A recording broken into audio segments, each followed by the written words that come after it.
This is the Lunar New Year, the Spring Festival.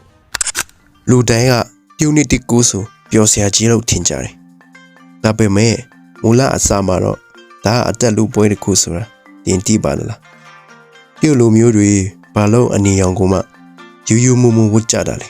။ဘာလို့ပြောက်ဥတွေကိုနားကွဲမတက်ဖောက်ကြတာလဲ။ဒါကံကောင်းခြင်းအတွက်တည်းမဟုတ်ပါဘူး။ကြောက်စရာကောင်းတဲ့ညံဆိုတဲ့မိစ္ဆာကောင်းကြီးကိုမောင်းထုတ်ဖို့အတွက်ပါ။လွန်ခဲ့တဲ့နှစ်ပေါင်းထောင်ချီရပေါ့။ပြုတ်ပြီးရဲ့ရွာငယ်လေးတွေမှာနေ့တနေ့ရဲ့နောက်ဆုံးညရောက်တိုင်းလူတိုင်းကတောင်ပေါ်ကိုထွက်ပြေးကြရတယ်။ဘာလို့လဲဆိုတော့ပင်လယ်အောက်ထဲကနေခေါင်းမှာဥချူပါတဲ့ချင်းတဲ့မျက်နှာနဲ့ညံဆိုတဲ့တက်တော်ဝါကြီးတက်လာပြီးရွာသားတွေနဲ့ကလေးတွေကိုအရှင်လက်စားပွဲတော်လှုပ်လို့ပါပဲ။ဒီနေ့မှာတော့ထူးထူးခြားခြားစပင်ဖြူဖြူနဲ့အပူတယောက်ရောက်လာတယ်။ရွာသားတွေကအပူပြေတော့လို့ပြောပေမဲ့အပူကပြောပြီးငါမှဒီကောင်ကြီးကိုနင်ထုတ်ဖို့နီလန်းရှိတယ်လို့ပြောခဲ့တယ်။အပူကဘာလို့ခဲလဲကြည်လား။တော့အိမ်တကားတွေမှာအနီအောင်ဆက်ကူတွေကတ်တယ်။အိမ်ထဲမှာမြည်ထွန်းတယ်။ပြီးတော့ဝလုံးတွေကိုမြည်ထဲထည့်ပြီးပေါက်ကွဲတန်တွေထွက်အောင်လုပ်တယ်။ညံတက်တော်ဝါကြီးရွာထဲရောက်လာတဲ့အချိန်မှာ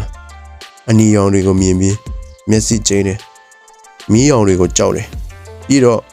ရောက်ဥတန်တွေကြောင့်လန့်ဖြတ်ပြီးပြင်းနေချင်းပြန်ကုန်သွားခဲ့တယ်။နောက်နေ့မနက်လူတွေရွာထဲပြန်လာတဲ့အခါဘယ်သူမှအကြေအပြောက်မရှိတော့ဘူး။ဒါကိုအောင်ပွဲခံရင်းနဲ့ကောညံဆိုတဲ့ရိုးရာပွဲတော်ဖြစ်လာတာပါ။ဒါကြောင့်အခုထိတရုတ်နှစ်တစ်ကူမှာ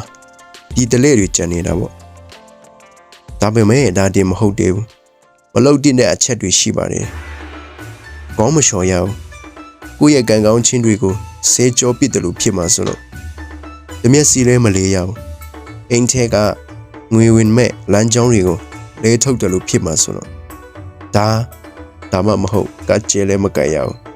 ကံကောင်းခြင်းတွေကိုဖြတ်တောက်မိမှာဆိုတော့ပြီးတော့အံပေါက်ပေးတာကလည်းကလေးတွေကိုအဲ့ဒီမိစ္ဆာကောင်တွေရန်ကနေကာကွယ်ပေးတယ်လို့အယူအဆရှိကြပါတယ်ကဲအခုဆိုရင်တရုတ်နှစ်တစ်ကူရဲ့လူဝက်ချက်တွေကိုကြည့်တော့ပြီနော်တင်ရောအံပေါက်ပေးရမယ့်အရွယ်လားတောင်းရမယ့်အရွယ်လားကောင်းမှပြောခဲ့ပေးအောင်နော်ကဲအားလုံးပဲကံကောင်းခြင်းတွေပြည့်စုံတဲ့နေ့တစ်ဖြစ်ပါစေရှင်ရင်ခွဲလို့နောက်ဝီဒီယိုမှာတွေ့